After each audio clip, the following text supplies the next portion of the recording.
In this episode, we are taking up a topic that sounds administrative on the surface, but becomes very real the moment a company loses track of a laptop, keeps unsupported software running for too long, forgets to renew a critical license, or disposes of storage media without clearing the data first.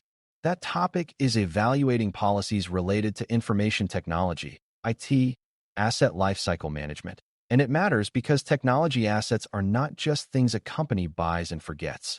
They move through a full life, beginning with planning and acquisition, continuing through assignment, maintenance, and change, and eventually ending in retirement or disposal.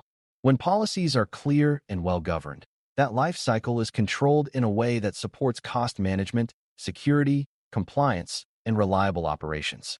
When policies are weak, the organization often starts losing visibility, spending money inefficiently, exposing data unnecessarily, and increasing the chance that important systems will fail or fall out of support at exactly the wrong time.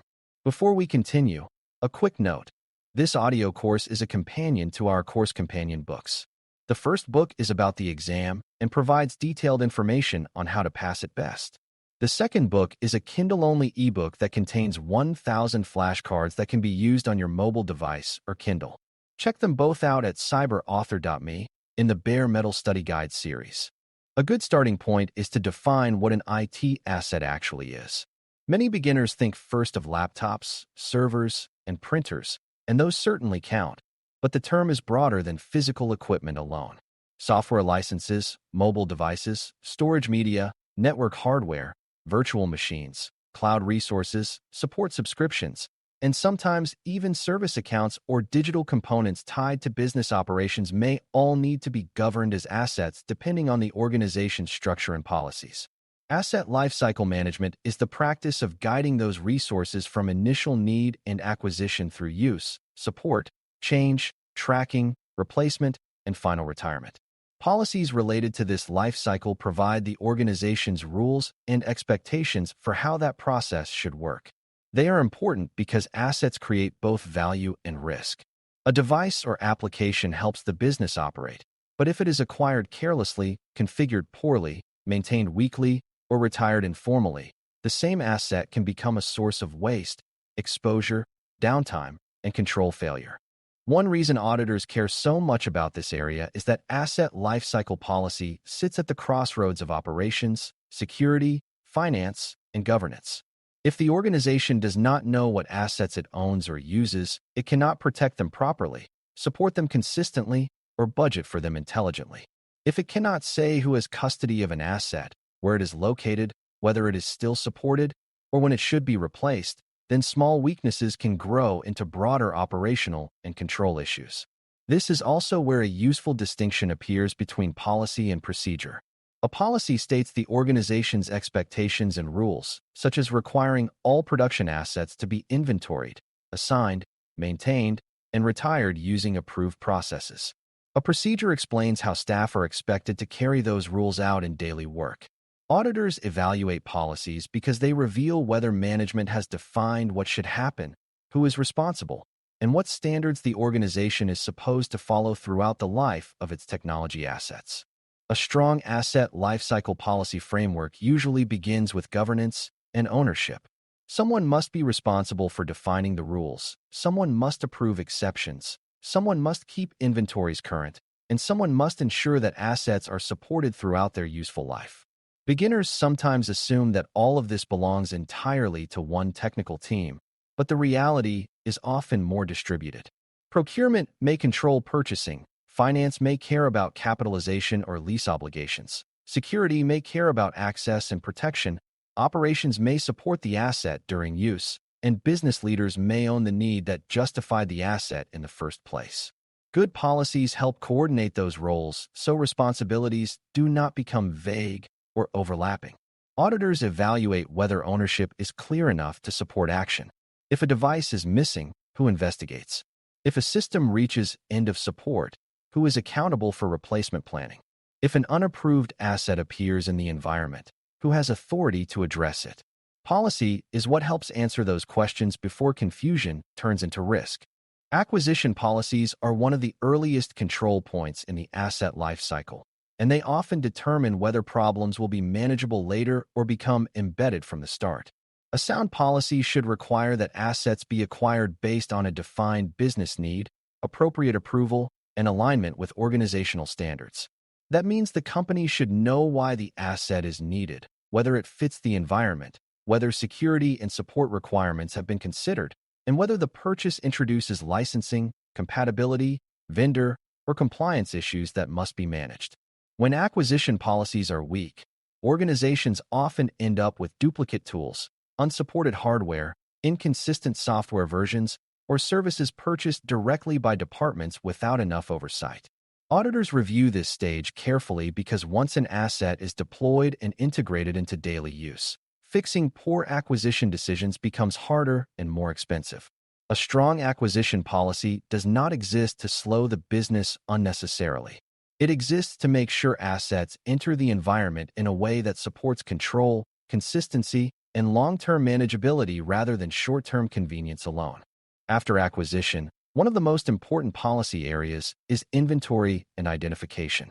The organization should have a clear expectation that relevant assets be recorded, tagged, or otherwise identified, and linked to meaningful information such as owner, location, status, support level, and business purpose. This sounds simple, but weak inventory policy is one of the fastest ways for asset governance to fail. If the company cannot reliably determine what it has, then maintenance may be missed, software may remain unlicensed, unsupported systems may remain hidden, and sensitive devices may move without accountability. A strong policy also recognizes that different asset types may need different levels of detail. A production database server may require much richer tracking than a basic peripheral device, while a cloud-hosted service may require records about configuration, provider, and subscription terms rather than a physical tag.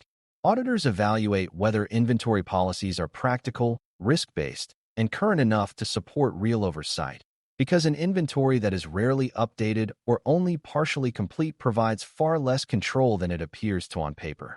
Assignment, use, and movement policies are another key part of the life cycle because assets rarely stay in one place or under one set of hands forever. Laptops are issued to employees, servers are repurposed, mobile devices are replaced, applications are assigned to teams, and equipment moves between offices, storage, repair, and retirement. Policies should define how custody is established, how transfers are recorded, how acceptable use is communicated, and what approval is required when assets change role or location. This matters because many asset-related problems arise not from purchase or disposal, but from the messy middle where items are actively used and moved. A device may be taken home without proper recording. A server may be reassigned without updating its ownership, or software may be installed outside approved channels because nobody enforced use policies clearly. Auditors look for whether the organization has created policy expectations that preserve accountability while assets are in service. Without those expectations, assets become harder to track, harder to support, and much easier to misuse or forget. Maintenance and support policies are another major focus because owning an asset is only the beginning of the organization's responsibility. Once a device, platform, or application is in use, the business must keep it reliable enough to support operations and secure enough to avoid becoming a weakness. Good policies should define how maintenance is planned, who performs it, how support status is tracked, and what happens when patches, firmware updates, license renewals, or replacement parts are needed.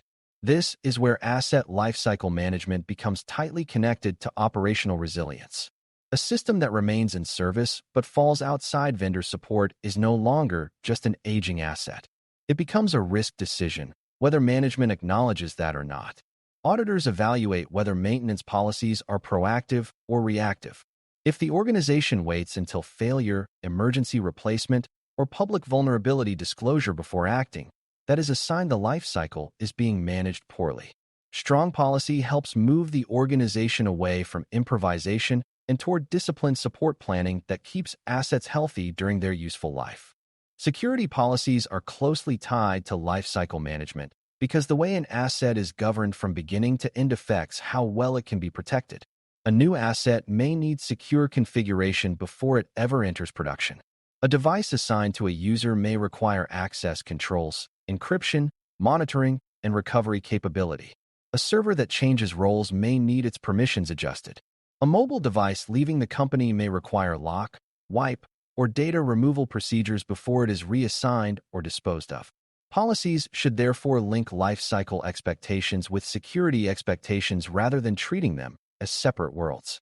Auditors pay attention to this connection because lifecycle gaps often become security gaps. An untracked device cannot be protected reliably. An unsupported platform may not receive critical updates.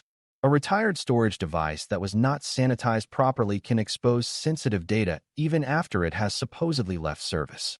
Strong lifecycle policy supports security by ensuring that assets are known, controlled, maintained, and retired in ways that match their risk and sensitivity throughout their entire operational existence. Licensing, contracts, warranties, and financial oversight also belong in this discussion because asset lifecycle management is not only about technical control. Organizations spend significant money on technology assets, and those assets often come with legal rights, support terms, renewal obligations, and service conditions that must be managed carefully. A software tool may appear operationally useful while actually being deployed beyond the licensed limit. A hardware platform may still work, but no longer carry warranty support. A leased device may need to be returned under specific conditions. A cloud service may auto-renew even though the business no longer needs the subscription. Policies related to asset lifecycle management should help the organization avoid these problems by defining how contract terms, renewal dates, support periods, and financial responsibilities are tracked. Auditors examine whether those expectations exist and whether the organization follows them consistently. Weak policy in this area often leads to overspending, surprise renewal costs, compliance exposure, and a poor understanding of how much the environment actually costs to maintain over time. Another important policy area involves refresh planning, aging, and end-of-support management. Assets do not remain equally useful forever, even if they continue to function. Hardware may become too old to support current applications safely, software may no longer receive updates, and platforms may become incompatible with newer business needs. A mature organization does not simply wait until an asset breaks beyond use. It defines policy expectations for monitoring age, support status, performance trends, and replacement timing so that refresh decisions can be made before the environment becomes fragile. This is especially important for critical systems, where unplanned failure or unsupported status may create serious operational or security consequences. Auditors evaluate whether the organization has policies that force aging assets into visibility instead of allowing them to remain in production indefinitely, because nobody wants to fund replacement yet. A weak environment often contains systems that everyone knows are too old, but no policy pressure exists to drive action. Strong lifecycle governance helps ensure that technology assets are reviewed not only for current function, but for continued suitability and supportability. Retirement and disposal policies are among the most sensitive parts of the life cycle because this is the stage where the organization must end its relationship with the asset in a controlled way. A retired asset should not simply disappear from active use without documentation because the business still needs to know what happened to it, whether data was removed, whether licenses were reclaimed, and whether records were updated accordingly. Good policies should define when an asset is considered retired, what approvals are needed, how the inventory is updated, and what final checks must occur before transfer, destruction, return, resale, or recycling. This is especially critical for anything that stores data, credentials, or business configuration. Auditors review whether the organization treats retirement as a formal lifecycle stage instead of an informal cleanup activity. If devices pile up in storage rooms, if decommissioned servers remain on network lists, or if old user equipment is handed off without proper control, then the retirement process is not being governed effectively. Clear policy helps ensure that assets leave service in a way that preserves accountability and reduces lingering risk. Data sanitization deserves special attention inside retirement policy because it is one of the clearest points where poor life cycle control can create immediate harm. Many assets retain information even after their active role ends.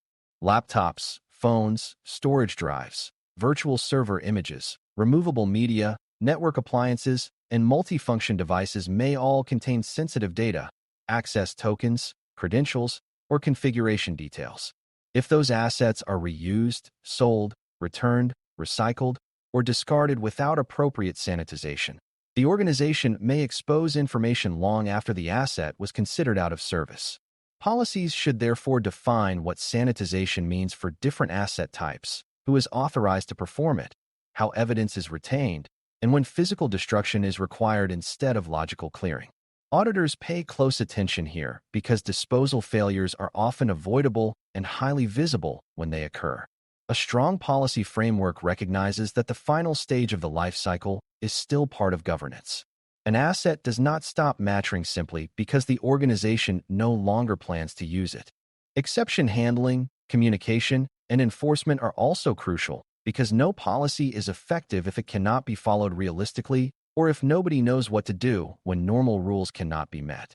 There may be valid reasons to extend the life of an asset temporarily, continue using a platform past normal refresh timing, or retain equipment awaiting legal or operational review. What matters is whether those exceptions are visible, approved, time-bound, and accompanied by appropriate risk understanding.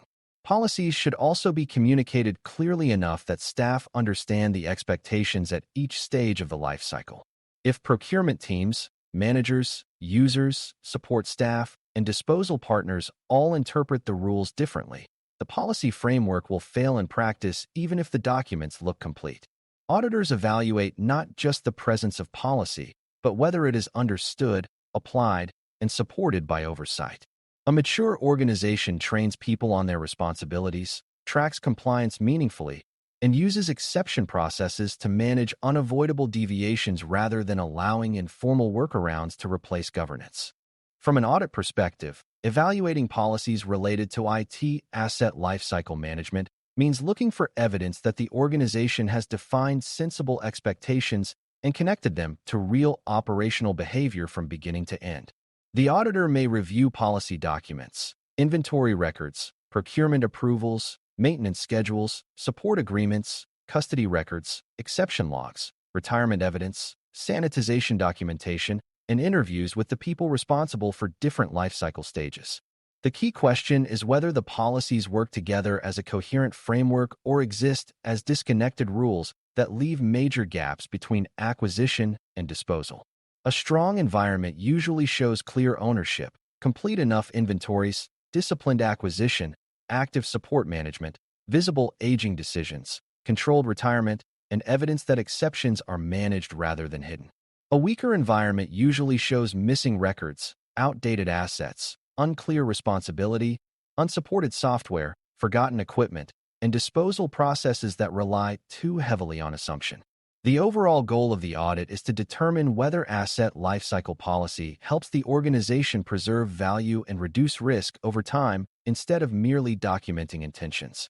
As we close, the big lesson is that evaluating policies related to IT asset lifecycle management is really about asking whether the organization controls technology assets as living business resources from the moment a need is identified until the final moment the asset leaves service.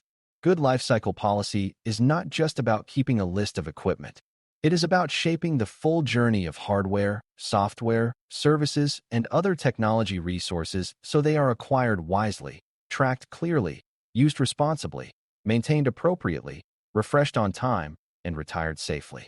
When those policies are strong, the organization gains better visibility, better cost control, better security support, and a more dependable operating environment. When they are weak, assets slowly turn from resources into liabilities through neglect, confusion, or unmanaged age. For a new learner, that is the point worth remembering most clearly. Technology assets create value only when their entire life is governed with intention, because unmanaged assets do not merely drift. Over time, they become one of the easiest ways for operational inefficiency and control risk to quietly take root. Thanks for listening. For more audio courses, daily newsletters, and more, please visit baremetalcyber.com.